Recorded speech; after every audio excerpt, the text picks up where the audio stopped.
बहुत ज़्यादा जो प्लांट है ना, तकरीबन 80% जो प्लांट है उनमें भी है ना जो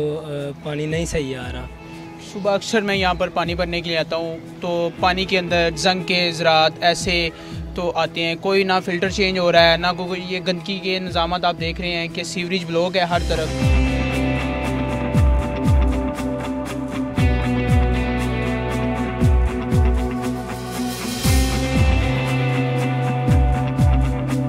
तो 1 करोड़ का 3% 3 लाख बनता है,